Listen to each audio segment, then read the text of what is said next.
તમે લાઈનમાં ઊભા રહીને મત આપવા જાઓ, તમારો નંબર આવે અને તમને કહેવામાં આવે કે તમારો મત તો પહેલાથી જ પડી ગયો છે, તો સ્વાભાવિક છે કે આ માત્ર આશ્ચર્ય નહીં પરંતુ ગંભીર ચિંતા ઊભી કરે. અમદાવાદના ઘાટલોડિયામાં આવી જ એક ચોંકાવનારી ઘટના સામે આવી છે, જે ચૂંટણી પ્રક્રિયાની પારદર્શકતા પર સીધો સવાલ કરે છે. આવો વિગતે વાત કરીએ આ ઘટના વિશે આ અહેવાલમાં. નમસ્કાર, હું ચિરાગ વર્ષાબેન, આપ જોઈ રહ્યા છો સ્વમાન. સ્થાનિક સ્વરાજ્યની ચૂંટણી દરમિયાન અમદાવાદના ઘાટલોડિયા વિસ્તારમાં આવેલી વોર્ડ નંબર 2ની પોલિંગ બૂથ નંબર 71 પર એક મહિલા મતદાર સાથે આ ઘટનાની જાણ થઈ. લીલાબેન નિલેશભાઈ પરમાર નામના મહિલા જ્યારે મતદાન કરવા પહોંચ્યા ત્યારે તેમને જણાવાયું કે તેમનો મત તો પહેલેથી જ પડી ગયો છે. આ વાત સાંભળીને મહિલા આશ્ચર્યચકિત થઈ ગયા, કારણ કે તેઓ પ્રથમ વખત મતદાન કરવા આવ્યા હતા અને તેમણે સ્પષ્ટ કહ્યું કે તેમણે હજુ સુધી મત આપ્યો જ નથી. એટલું જ નહીં, તેમના હાથ પર મતદાન પછી લાગતી સહીનો નિશાન પણ નહોતો.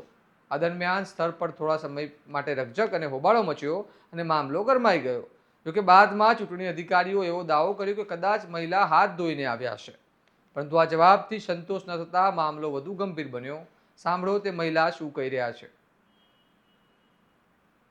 વોટિંગ કરવા માટે ગઈ પણ વોટિંગવાળા એમ કીધું કે તમારું વોટિંગ થઈ ગયું છે, તમારા નામનું કોઈ આવીને કરી ગયું છે. પછી હું બીજી વાર અંદર ગઈ તો મને કે તમે હાથ ધોઈને આવ્યા છો કે અને તમારે નહીં કરવા આવો વોટિંગ કે.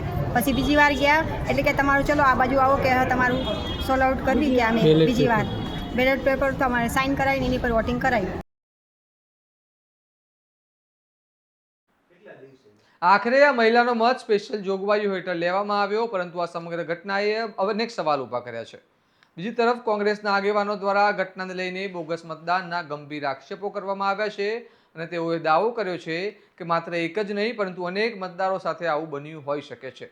કોંગ્રેસ દ્વારા ચૂંટણી પંચ સમક્ષ રજૂઆત કરીને સમગ્ર મામલે નિષ્પક્ષ તપાસ કરવાની માંગ કરવામાં આવી છે, કારણ કે જો કોઈ મતદાર મત આપ્યા વગર તેનો મત નોંધાઈ જાય તો તે લોકશાહી માટે ગંભીર બાબત ગણાય.